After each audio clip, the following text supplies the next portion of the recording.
Hello guys.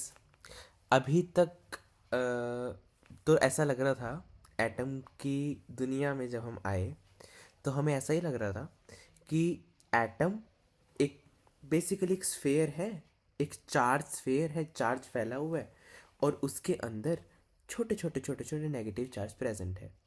अगर नहीं पता है that is Thomson. Thomson model ने क्या बोला? थॉमसन मॉडल ने बोला कि हमारे पास एक पॉजिटिवली चार्ज स्फेयर है जिसके अंदर नेगेटिव नेगेटिव इलेक्ट्रॉन प्रेजेंट है, एम्बेडेड है। ये थॉमसन ने बोला। उसके बाद आए हमारे पास रदरफोर्ड साहब। रदरफोर्ड साहब ने क्या बोला? रदरफोर्ड साहब का बोलने से पहले उन्होंने एक एक्सपेरिमेंट सेटअप किया। उसी को हम बोलते हैं, वही मेरा टॉपिक है आज, that is Rutherford gold foil experiment. Rutherford gold foil experiment. So basically what actually happen is, Rutherford ने सबसे पहली बात तो गोल्ड लिया क्यों? अपने एक्सपेरिमेंट में उन्होंने गोल्ड लिया क्यों? तो गोल्ड उन्होंने इसलिए लिया क्योंकि गोल्ड एक ऐसा मटेरियल, एक ऐसा मेटल है जिसकी बहुत ही थिन शीट बन सकती है। जैसे अगर मैं बात करूं, कोई और अगर हम एटम ले तो वो इतना थिन नहीं बन सकता। फॉर एग्जाम्पल एल्यूमिनियम ले तो वो गोल्ड जितना थिन नहीं बन सकता। हाँ, वो मेलिएबल है, it is malleable, but gold की malleability is very high. Malleability मतलब शीट्स में कन्वर्ट करने पाने की एबिलिटी। तो जो गोल्ड है वो काफ़ी मेलिएबल है, वो थिन शीट्स में कन्वर्ट हो पाता है। ठीक है, तो उन्होंने इसीलिए गोल्ड लिया क्योंकि उन्होंने बहुत थिन शीट लेनी थी। अब बेसिकली रदरफोर्ड ने एक गोल्ड की फॉयल ली जो कि थिन थी और उसमें सिर्फ 1000 एटम, सिर्फ 1000, मतलब ये मान लो इतनी थिन है ना वो जिसकी हद नहीं, बहुत थिन। ठीक है। सो क्या बेसिकली क्या एक्सपेरिमेंट किया उन्होंने? बेसिक अगर मैं स्ट्रक्चर बताने की इसकी कोशिश करूं तो उन्होंने क्या किया, for example I have this particular page. Suppose करो ये गोल्ड फॉयल है, मैं दिखाऊंगा भी नीचे। ये गोल्ड फॉयल है और यहाँ पर बेसिकली यहाँ पर उन्होंने एक गन रखी। गन से क्या किया, यहाँ पे गोलियां बजाई, गोलियां। So basically this is gold foil, this is gold foil. और उन्होंने कुछ गन से बम्बार्डमेंट की। बम्बार्डमेंट मतलब ठॉ ठॉ ठॉ ठॉ किया। सो बेसिकली यहाँ पर उन्होंने क्या लिया, ये क्या है, ये गोलियां क्या है? ये गोलियां है अल्फा पार्टिकल। ये गोलियां क्या है? Alpha particle. सो बेसिकली उन्होंने क्या लिया, उन्होंने अल्फा पार्टिकल को गोलियां बजाई। किस पे? जो वो थिन सी गोल्ड फॉइल थी उन पे। ठीक है, अभी तक समझ आया? क्या किया हमने? हमने गोल्ड फॉइल ली, गोल्ड फॉइल पे बम्बार्टमेंट करी। बम्बार्टमेंट किसकी करी? बम्बार्टमेंट करी हीलियम आयंस की, डबली आयनाइज्ड हीलियम न्यूक्लियाई। इसको हम बोलते हैं डबली आयनाइज्ड हीलियम न्यूक्लियाई। इसका मतलब क्या है? अगर मैं बात करूं हीलियम की, अगर मैं बात करूं हीलियम की, तो हीलियम के पास 2 इलेक्ट्रॉन है या 2 प्रोटॉन, या उसका 2 एटॉमिक नंबर है ना, और 4 बेसिकली उसका एटॉमिक मास है। तो अगर मैं बात करूं कैसा दिखेगा मेरे को ये हीलियम, हीलियम कैसे दिखेगा? इस तरीके का।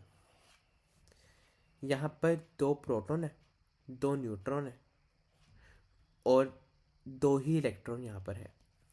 ऐसा ही है। अब के एल एम एन शेल में, के शेल में मतलब 2 इलेक्ट्रॉन है इसके पास, 2 इलेक्ट्रॉन है। ठीक है, 2 इलेक्ट्रॉन। अब ये 2 इलेक्ट्रॉन रिवॉल्व कर रहे हैं इस न्यूक्लियस के अराउंड। इस न्यूक्लियस के अराउंड वो 2 इलेक्ट्रॉन गेड़िया मार रहे हैं बेसिकली। अब जब मैं इन दोनों इलेक्ट्रॉन को निकाल लूं, इन दोनों इलेक्ट्रॉन को निकाल लूं मतलब रिमूव कर दूं ऐसे। अगर इलेक्ट्रॉन दे दिए तो हीलियम बन गया हीलियम 2 पॉजिटिव। 2 इलेक्ट्रॉन दे दिए तो हीलियम क्या बन गया? Helium 2 positive. इसी को ही तो हम बोलते हैं अल्फा पार्टिकल। तो मैंने बोला था इसको एक भारी भरकम सा नाम, that is doubly ionised helium nuclei. So basically it is nothing, alpha particle तो सुना होगा ना, पर वो है क्या? अल्फा पार्टिकल एक्चुअल में है क्या? वो है डबली आयनाइज्ड हीलियम न्यूक्लियाई। अब उसने क्या देखा?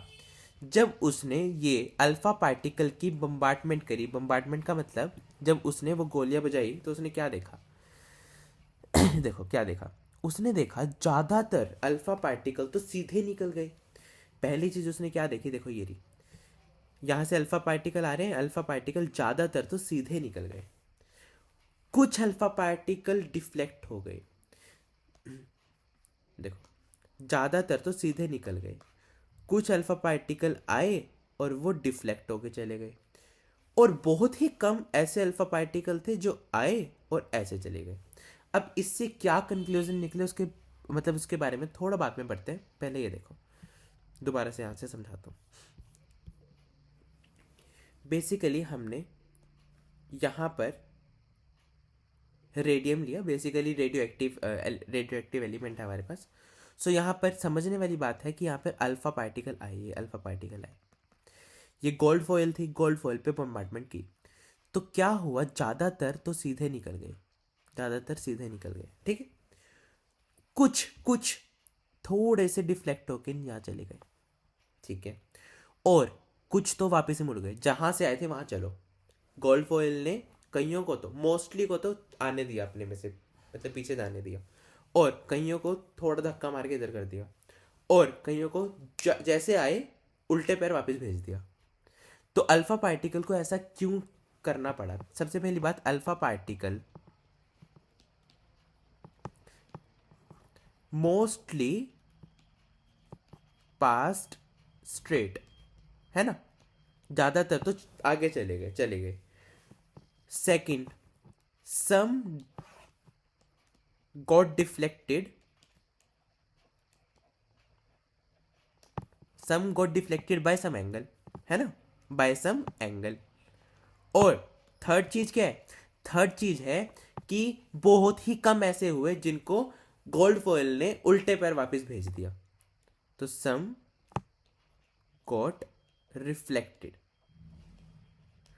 अब देखो ऐसा क्यों, ये तो ऑब्जर्वेशन है, ये तो उसने ऑब्जर्व किया ना, ऐसा हुआ, ठीक है, बट क्या पता लगता है इससे? देखो क्या पता लगता है, देखो ज्यादातर अगर खाली निकल गए, आगे निकल गए, तो इसका मतलब है ज्यादातर स्पेस एटम के अंदर एम्प्टी है, ज्यादातर स्पेस एटम के अंदर एम्प्टी है। और बेटा जब 12,000 अल्फा पार्टिकल भेजे ना, 12,000 अल्फा पार्टिकल, उसमें से सिर्फ एक ऐसा था जो वापस आया, मतलब रिफ्लेक्ट, उल्टे पैर वापस। तो वो क्यों हो रहा था? उसने ये डिस्कवर किया, बेसिकली बीच में जो न्यूक्लियस है, मतलब न्यूक्लियस बीच में है, पॉजिटिव चार्ज बीच में है, इसी वजह से अल्फा पार्टिकल भी पॉजिटिव है, वो भी पॉजिटिव है, पॉजिटिव पॉजिटिव क्या करेंगे, रिपेल करेंगे। तो जैसे ही अल्फा पार्टिकल आया, वो वापस क्यों गया? क्योंकि वो यहाँ न्यूक्लियस से टकराया, है ना। ज्यादातर क्यों निकल गया आगे? क्योंकि स्पेस एम्प्टी है, ज्यादातर स्पेस एम्प्टी है। दूसरी चीज, कुछ थोड़ा सा डिफ्लेक्शन में, है ना, ये देखो ऐसे आए, थोड़े से डिफ्लेक्शन पे निकल गए। ये क्यों निकल गए? क्योंकि न्यूक्लियस का तो इन्फ्लुएंस तो होगा ना यहाँ पे, न्यूक्लियस का पॉजिटिव चार्ज का थोड़ा बहुत इन्फ्लुएंस तो रहेगा, तो इसीलिए पॉजिटिव पॉजिटिव रिपेल होके यहाँ पे ऐसे निकल गए, और ज्यादातर ज्यादातर निकल गए, और कुछ थोड़ा सा डिफ्लेक्ट हो गए, और 12,000 में से एक वापस मुड़ के आ गए। सो इससे क्या हम कंक्लूजन ड्रॉ कर सकते हैं कि ज्यादातर स्पेस एम्प्टी है। दूसरा, बीच में कुछ तो है जो वापस भेज रहा है, वो है न्यूक्लियस। न्यूक्लियस एक ऐसा बेसिकली न्यूक्लियस एक ऐसा स्ट्रक्चर, एक एटम के अंदर, न्यूक्लियस के अंदर प्रोटॉन है, न्यूट्रॉन है, तो बेसिकली न्यूक्लियस एक ऐसा छोटी सी चीज है जो एटम के अंदर है, पर उसके अंदर बहुत सारा मास है। मेनली जो मास है ना, वही सारा न्यूक्लियस के अंदर है, और वही क्या करता है, वापस भेजता है, ठीक है। और पॉजिटिव चार्ज स्मॉल एरिया के अंदर है जो कि न्यूक्लियस में है, एटम के अंदर बहुत छोटा, डेंस मतलब बहुत गहरा, और बहुत छोटा न्यूक्लियस है। मैसिव का मतलब यहाँ पे छोटा है, बट उसका इफेक्ट बहुत बड़ा है, ठीक है। और न्यूक्लियस के पास बहुत कम स्पेस है, बहुत कम स्पेस है, ठीक है। अगर मैं साइज की बात करूँ, अगर मैं तुम्हें रियलिटी में इमेजिन करवाऊँ तो बेसिकली ये मान लो एक फुटबॉल ग्राउंड में एक फुटबॉल न्यूक्लियस है, एक फुटबॉल ग्राउंड एटम है और एक फुटबॉल न्यूक्लियस है, और न्यूक्लियस के पास एक पॉजिटिव चार्ज होता है। So this are some observation and this are the inference that can be drawn from that observation. So this is all for this video. We will meet in the next session. Bye bye. Have a nice day. Bye.